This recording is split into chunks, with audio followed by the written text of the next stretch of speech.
Students అందరూ కొంతమంది మన ఛానల్లో చూస్తున్నారు, వాళ్ళకి అర్థమవుతుందా లేదా, ఇన్ కేస్ ఇంకా బెటర్గా సరే అర్థమవుతుందా లేదా అని వాళ్ళు ఏ విధంగానూ ఇన్ఫర్మేషన్ లేదు. అంటే ఎట్లా అంటే వాళ్ళకి అర్థమైందా అనేసి ఒక లైక్ అన్నా, లేదా అర్థం కాకపోతే సో నాకు ఈ పర్టికులర్ వీడియోలో ఈ పర్టికులర్ టాపిక్ అనేది అర్థం కాలేదు అని ఒక కామెంట్ కానీ చేయలేదు. సో మీరు కామెంట్స్ చేయడం వల్ల నాకు అర్థమైందా లేదా అని తెలుస్తుంది. అండర్స్టాండ్? అప్పుడు మీకు అర్థం కాకపోతే నేను మళ్ళీ ఏం చేయొచ్చు, అప్లోడ్ చేయొచ్చు. ఆ పర్టికులర్ కాన్సెప్ట్ని అగైన్ షూట్ చేసుకుని వీడియో మీకు అప్లోడ్ చేయొచ్చు. ఓకేనా? మీరు సైలెంట్గా ఉండిపోయినారు అనుకోండి, అప్పుడు మీకు అర్థమైందా లేదా అర్థం కాలేదని నాకు ఎలా తెలుస్తుంది? సో మీకు అర్థమైంటే ఒక లైక్ ఇవ్వండి చాలు. అర్థం కాలేదనుకోండి, ఏమీ బాధ ఏ మొహమాటం పడకుండా మీరు కామెంట్లో చెప్పండి. I will give the answer. Understand? So don't forget to subscribe our channel. Right?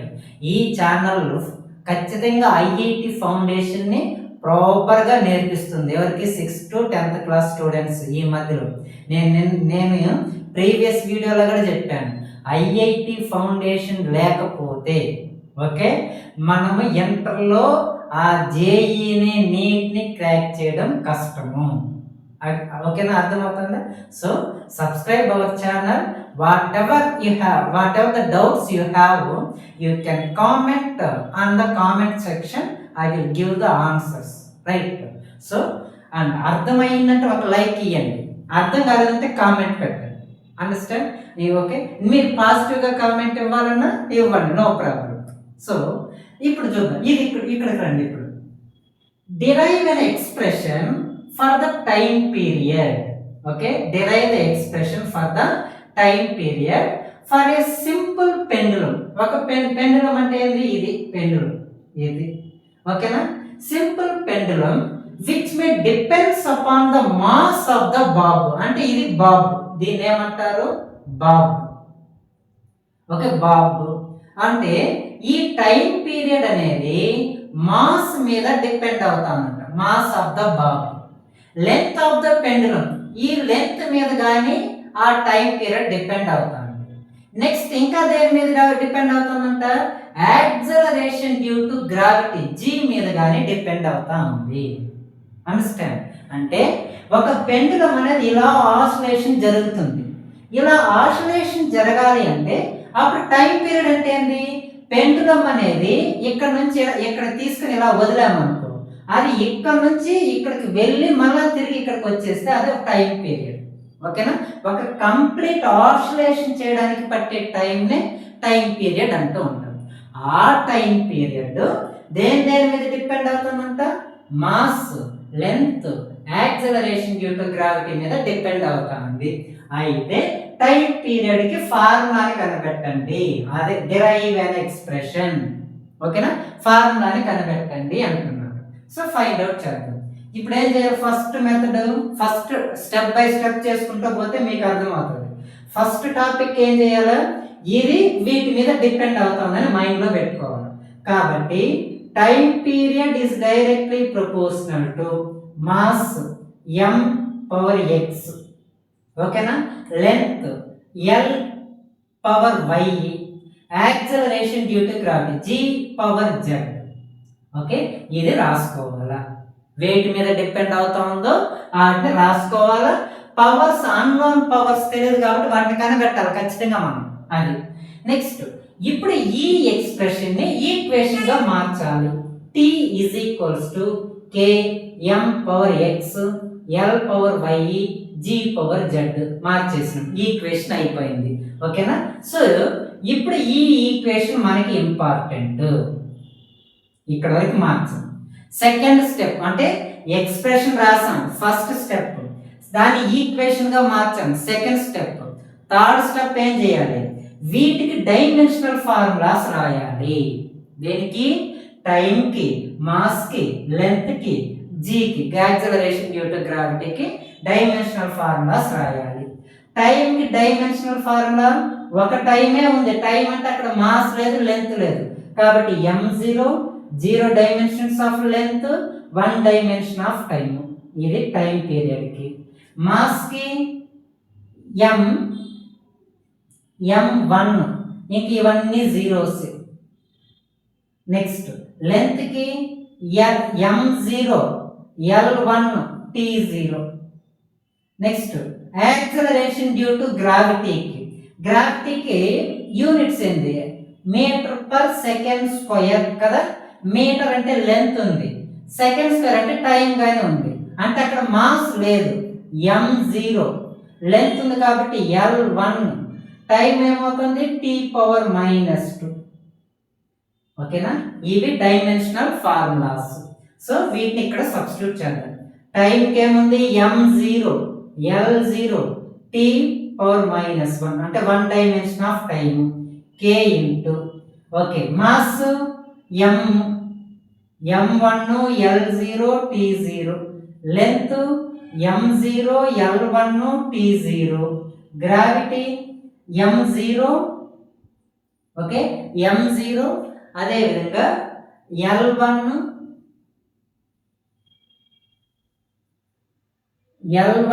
t⁻². ఇది మళ్ళా సో డైమెన్షనల్ ఫార్ములా రాసేసాం. First step, second step, third step అయ్యింది. 3 స్టెప్లు అయింది. 4వది according to principle of homogeneity same dimensions can be added, subtracted or equating. అది గుర్తుపెట్టుకోవాలి. Same dimensions ని నేను ఇప్పుడు ఈక్వేటింగ్ చేస్తాను. ఇది మాస్, ఇక్కడ మాస్ మాస్ మాస్ అంటే x⁻0 ఎంతరా? x⁻0 వాల్యూ ఏమైంది? 1. అప్పుడు m⁻0 1, ఇక్కడ m⁻0 1, ఇక్కడ కానీ m⁻0 1 అవుతుంది, ఇక్కడ m⁻1 ఉంది. కాబట్టి m⁻0 m⁻1 రాస్తున్నాం అనుకో. అప్పుడు ఏమో ఇక్కడ సరే ఇవి x కదా, x y z. ఓకే ఇట్లా. ఇప్పుడు ఇదేమవుతుంది x⁻1 సరే m⁻x, m1 ఉంది, l⁻0 1, t⁻0 1 అయిపోతుంది. అట్లా m⁻1 ఇంటూ x ఏమవుతుంది? m⁻1 x, m⁻x కదా అయ్యేది, m⁻x అయ్యింది. రైట్. ఇప్పుడు ఇది కానీ 1 అయిపోతుంది, కాకపోతే దీని ఇలాగే రాసుకో. అప్పుడు బేసెస్ ఈక్వల్, ఎక్స్పోనెంట్స్ ని ఈక్వేటింగ్ చేస్తే x వాల్యూ ఏమైంది? 0 అయ్యింది. x వాల్యూ ఎంత? 0. అదొకటి x ని కనిపెట్టేసాం. నెక్స్ట్ ఇంకొకటి నెక్స్ట్ ఏం చేయాలో చూద్దాం. లెంత్ ని ఈక్వేటింగ్ చేద్దాం. లెంత్ l0 అండ్ l⁻0 1, ఇక్కడ l⁻1 ఉంది, హోల్ పవర్ y అంటే l⁻y, ఇక్కడ l⁻1 అంటే l⁻y, l⁻z అనేది ఉంది. సో l⁻y ప్లస్ z అనేది వస్తుంది. ఓకేనా? l⁻0 l⁻y plus z, l⁻y plus z gives rise to y plus z is equals to 0. ఓకేనా? y plus z is equals to 0. అక్కడ వరకు ఉంది. మళ్ళీ చూద్దాం దీనికి అక్కడ. ఓకేనా? దీని సంగతి మళ్ళీ చూద్దాం. ఇది ఈక్వేషన్ 1 అనుకో. నెక్స్ట్ టైం చూద్దాం. Time t⁻1 is equals to ఇక్కడ t⁻0 1 అయిపోయింది, వద్దు అది t⁻0 అది 1 అయిపోతుంది, అది నో నీడ్. ఇక్కడ t⁻−2 అనేది ఉంది, t⁻−2 హోల్ పవర్ z ఏమవుతుంది? t⁻−2z అవుతుంది. కాబట్టి t⁻−2z. So therefore 1 is equals to -2z, z is equals to -1/2, z is equals to -1/2. z value తెలుసుకున్నాం. x0 z వాల్యూ దీంతో సబ్స్టిట్యూట్ చేద్దాం. y plus z is equals to 0, y is equals to -z, minus into -1/2, z ఇక్కడ కానీ పెట్టుకున్నా substitute చేసాం. Minus into minus plus y value 1/2 వచ్చింది. y value ఎంత వచ్చింది? 1/2. క్లియరా? అర్థమవుతుందా? రైట్. x ని కనిపెట్టాను, y ని కనిపెట్టు అంటే z ని కనిపెట్టాను. మనకి ఇక్కడ ఈక్వేషన్ వస్తే y ని కానీ కనిపెట్టుకున్నాను. ఓకే. సో దేని ఎట్లా కనిపెట్టాను నేను ఇప్పుడు? ఇది అకార్డింగ్ టు ప్రిన్సిపల్ ఆఫ్ హోమోజినిటీలో సేమ్ డైమెన్షన్స్ మనం ఏం చేసుకున్నాను, నేను ఇక్కడ ఈక్వేట్ చేసుకున్నాను. ఈక్వేట్ చేసుకుని వాటి పవర్స్ని కానీ ఈక్వల్ చేసుకుంటే ఇలా కనిపెట్టుకుంటూ వచ్చాను. రైట్. ఇప్పుడు x, okay, x, z, y వీటన్నిటిని దేంతో సబ్స్టిట్యూట్ చేయాలి, ఈ ఈక్వేషన్ లో సబ్స్టిట్యూట్ చేయాలి. ఓకేనా, సబ్స్టిట్యూట్ చేద్దాం. ఏమవుతుందో t is equals to k m power x కదా, x ఏముంది 0, m power 0. Next l power y ఏముంది 1/2. ఓకేనా, నెక్స్ట్ z ఇంకా g power -1/2. Okay, so t is equals to k into m power 0. x power 0 లాగా m power 0 ఏమైపోతుంది 1 అయిపోతుంది. కాబట్టి ఇది l పవర్ 1/2, ఇది బై g పవర్ 1/2 గా రాసుకుంటాం. ఓకేనా, న్యూమరేటర్ లో g పవర్ -1/2 ఉంది, డినామినేటర్ కి రాసుకుంటాం. ఇప్పుడు దీన్ని ఎలా రాయొచ్చు, k ఇంటూ √l/√g గా రాయొచ్చా, √l/√g. Next therefore √g t is equals to k into square root of l/g. So this is the formula of time period of a pendulum. కనిపెట్టుకున్నామా expression? అంటే టైం అనేది మాస్, లెంత్, యాక్సలరేషన్ మీద depend అవుతా ఉందంట, కానీ formula తెలియదు. తెలుసుకున్నాం ఇప్పుడు ఫార్ములా. అట్లా మనకి తెలియని ఫార్ములా, ఒక ఫిజికల్ క్వాంటిటీకి ఫార్ములా తెలియదంటే, బట్ అది దేని మీద డిపెండ్ అవుతుందో తెలుసుకోవాలి. అది దేని మీద డిపెండ్ అవుతుందో తెలుసుకుంటే దానికి మనం ఎగ్జాక్ట్ ఫార్ములాని కనిపెట్టచ్చు. Okay, right. Okay, so this is about the problem. Okay, can we see one more problem, right? Okay, so ఇప్పుడు ఈ ప్రాబ్లం అర్థమైందో లేదో, అర్థం అయ్యి ఉంటే ఒక లైక్ ఇవ్వండి, అర్థం కాలేదు అంటే జస్ట్ ఒక కామెంట్ ఇవ్వండి, ఎక్స్ప్లెయిన్ చేస్తాను. అండర్స్టాండ్? సో మీరిచ్చే కామెంట్స్, మీరిచ్చే లైక్సే ఈ ఛానల్కి మంచి ఎంకరేజ్మెంట్ అవుతుంది, మంచి ఎనర్జీ జనరేట్ అవుతుంది. సో అప్పుడు ఏమవుతుంది, ఇంకా ఇంకా మంచి మంచి కంటెంట్లు మీరు ఈ ఛానల్లో చూసుకోవచ్చు. రైట్? అర్థమైందా స్టూడెంట్స్? రైట్, వినండి. Next, so a gas bubble from an explosion under water. ఇప్పుడు వాటర్ లోపల ఒక ఎక్స్ప్లోషన్ జరిగింది, ఒక బాంబో ఏదో పేలింది. ఓకేనా, ఏదో ఒక ఎక్స్ప్లోషన్, ఎరప్షన్ జరిగింది. ఇక్కడ ఎరప్షన్ జరగడం వల్లనే ఏమైంది, గ్యాస్ బబుల్స్ అనేటివి ఇలా పైకి వస్తూ ఉంటాయి. ఓకేనా, gas bubbles. A gas bubble from an explosion under water oscillate with a period proportional to pressure P rho E. ఇలా అంటే ఇవేమవుతుంది, ఒక్కొక్కటి పైకి వేసుకుంటూ ఆసిలేట్ అవుతూ వస్తుంది. అవి ఆసిలేట్ అయ్యే ఆసిలేషన్స్ యొక్క పీరియడ్, ఓకేనా, పీరియడ్ ఏమవుతుందంటే వీటి మీద డిపెండ్ అవుతా ఉందంట. PA rho B E C అనేసి. where P is the pressure, static pressure. P అనేది ప్రెషర్ అవుతుంది. Rho is the density of a water. Rho అనేది density of a water. E is the total energy of the explosion. దీనికున్న total energy. Okay, అయితే find ABC, ఇక్కడ ఉన్న ఏబిసిని find out చేయండి అన్నాడు. ఓకేనా, పీరియడ్ ఆఫ్ ప్రపోర్షన్ అంటే ఆ టైం పీరియడ్ అనేది వీటి మీద డిపెండ్ అవుతుందంట. అయితే ఆ టైం పీరియడ్ లో ఉండే వీటి ఏబిసి యొక్క వాల్యూస్ ని కనిపెట్టండి అన్నాడు. కాబట్టి ఆ పీరియడ్ ఏమంటాము, టైం పీరియడ్ ని టీ అనుకున్నాం. ఓకే, ఇక్కడ ఇచ్చిండేది ఏమి ఇచ్చాడు, T is directly proportional to P a rho b, అదేవిధంగా ఈసి. ఇది ఓకేనా, పిఏ రో బి ఈసి, ఇది టైం పీరియడ్, వీటి మీద డిపెండ్ అవుతా ఉందంట. అంటే ఫస్ట్ స్టెప్ ఏంది, ఇచ్చుండే ప్రాబ్లంని ఎలా ఎక్స్ప్రెషన్ గా రాసుకోవాలి, దీని ఈక్వేషన్ గా మార్చాలి. T is equals to K into PA rho B ఈసి గా మార్చాలి. ఓకేనా, మార్చేసాను. ఇప్పుడు వీటన్నిటికీ డైమెన్షనల్ ఫార్ములాస్ రాయాలి కదా, అదే కదా థర్డ్ స్టెప్ డైమెన్షనల్ ఫార్ములా. టైంకి ఏం రాయాలి dimensional formula? m0 l0 t1. Next ప్రెషర్కి ఏం రాస్తాము ఫార్ములా?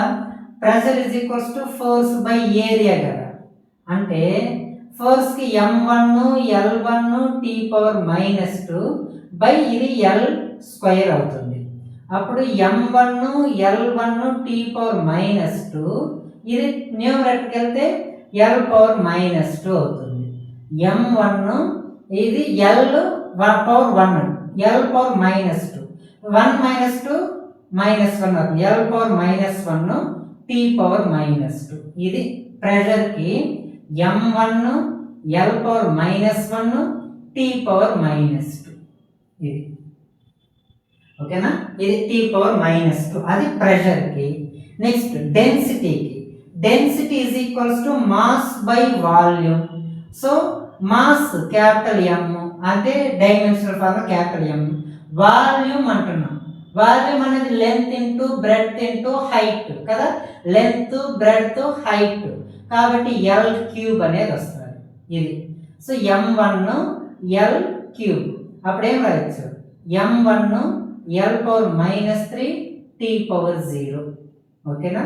సో కాబట్టి రో is equals to m1 L power -3 t power 0 dimensions of time, mass by volume. Next energy is equals to work done కి ఏమొస్తుంది చెప్పండి? వర్క్ డన్ కి formula ఏంది? Force into displacement. Force కి dimensional formula m1 l1 t power -2 into ఇది displacement అంటే length, అప్పుడు ఏమవుతుంది m1 l1 ఇది l1 so l square t power -2 ఇది work done is equals to energy that is equals to m1 l2 t power -2 అవి dimensional formulas ఓకేనా. Dimensional formulas నేను shorts లో కానీ అప్లోడ్ చేస్తుంటాను డైమెన్షనల్ ఫార్ములాస్ ఓకేనా. ఒకసారి ఆ షార్ట్స్ కానీ వ్యూ చేయండి, మీకు డైమెన్షనల్ ఫార్ములా తెలుస్తుంది. ఇంకా డైమెన్షనల్ ఫార్ములాస్ని షార్ట్స్లో అప్లోడ్ చేస్తాను. మీరేం చేయాలంటే ఆ షార్ట్స్ని ఒకసారి చూసి డైమెన్షనల్ ఫార్ములా నేర్చుకోండి. అవి ఎలా సింప్లిఫై చేయాలో మనం వీడియోలో చెప్పుకున్నాం స్టార్టింగ్ వీడియోస్లో. ఒకసారి ఆ వీడియో చూసి డైమెన్షనల్ ఫార్ములాస్ని ఎలా నేర్చుకోవాలో చూడండి. ఇవి నేర్చుకుంటే ఇవి చేయగలుగుతాము. అండర్స్టాండ్? నేను ఇక్కడ స్పీడ్గా రాసేసాను, నాకు అర్థం కాలేదు సార్ అనుకోవచ్చు. సో మీకు ఇక్కడ నేను ఎలా రాశాను, ఫార్ములా బేస్ చేసుకొని రాశాను. అవన్నీ నేను ఇంతకుముందు ప్రీవియస్ వీడియోలో చెప్పుకున్నాను. ఒకసారి దాన్ని చూడండి, అది చూసి అది బాగా నేర్చుకున్నాక ఇవి అర్థమవుతుంది. అక్కడ నీకు అర్థం కాలేదనుకోండి డైరెక్ట్లీ కామెంట్ చేసేసి ఓకే అంతే. ఇప్పుడు వీటిలో సబ్స్టిట్యూట్ చేద్దాం. టైం కదా, m0 l0 t power 1 k into ప్రెషర్కి m1 l-1 t power -2 a. Next rho m1 l power -3 t power 0 ఇది b. నెక్స్ట్ ఓకేనా b. Energy m1 l square t power -2 ఇది c. ఓకే, ఏం చేసాము dimensional ఫార్ములాస్ని note చేసేసుకున్నాం. ఇంక ఇప్పుడు ఏం చేయాలి, ఇంకేం గుర్తు రావాలి, హోమోజినిటీ ప్రిన్సిపల్ గుర్తు రావాలి. ఇదొద్దు, ఇది తీసేద్దాం, రఫ్ చేసేసుకుందాం. బోర్ కొడుతుంది క్లాసు.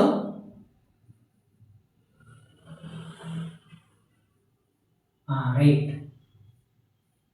సో ఇప్పుడు ఏం చేయాలి, ఈక్వల్ చేసుకోవాలి. ఇది m0 రాసుకో, ఏం కాదు m0 m1 పవర్ a అది m power a, m1 power b m power b, m1 power c m power c, m power 0 is equals to m power a plus b plus c. Therefore a plus b plus c is equals to 0. Equation 1. Next L చూడాలి, length L power 0, L power -1 whole power a, L power -a, L power -3 whole power b, L power -3b, అదే L power 2 whole power c, L power 2c, right. So ఇప్పుడు దీని ఏం చేయొచ్చు, -a -3b plus 2c is equals to 0. Okay, is equals to 0. ఇది equation 2 అనుకున్నాం, equation 2. Next దీంతో times ని equal చేసుకోవాలి. Time t power 1 is equals to t power -2 whole power a, t power -2a. Next t power 0 whole power b, t power 0 1 కాబట్టి అది no need. Next t power -2 whole power c, t power -2c. So -2a -2c is equals to 1. Okay, -2 ని common తీసుకుంటే a plus c is equals to 1, a plus c is equals to -1/2. Okay, ఇది equation 3 అవుతాం. So మనం ఇప్పుడు ఈ 3 equations రాసుకున్నాం.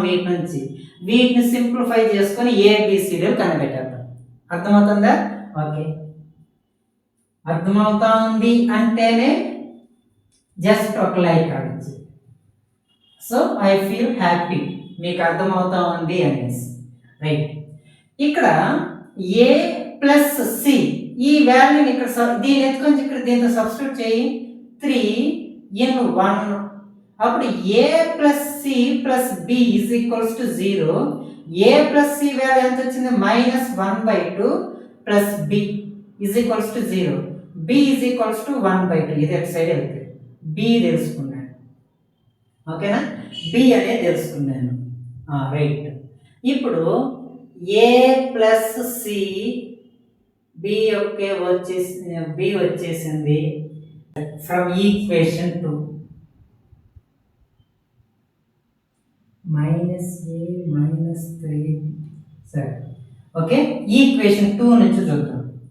-a -3 into b ఉంది, b value 1/2 plus 2c is equals to 0. అంటే ఈక్వేషన్ 2లో దీన్ని సబ్స్టిట్యూట్ చేశాను. అప్పుడు -a -3/2 plus 2c is equals to 0. -a plus 2c is equals to 3/2. ఓకేనా, అది అటు సైడ్ వెళ్తే 3/2. ఓకే, ఇప్పుడు ఇదేమవుతుంది, ఈక్వేషన్ 4 అనుకున్నాం. ఈక్వేషన్ 4 దీన్ని యాడ్ చేసుకున్నాం. యాడ్ చేస్తే సినో బినో ఏనో వస్తుంది. కాబట్టి 3 + 4 చేద్దాం. 3 + 4 చేసుకుంటే ఏముంది, 3a + c is equals to -1/2 -a + 2c is equals to 3/2. ఇదేమైపోతుంది, ఇప్పుడు ఇవి క్యాన్సిల్. ఇది 3c is equals to -1/2 plus 3/2. So 2/2 1 అనేది వస్తుంది. దేర్ఫోర్ ఇది ఎల్సిఎం ఏది 2 నే అవుతుంది, 2. Therefore 3c is equals to 1, c is equals to 1/3. c value తెలుసుకున్నాం. c వాల్యూ ఎంత వచ్చింది, 1/3 అనేది వచ్చింది.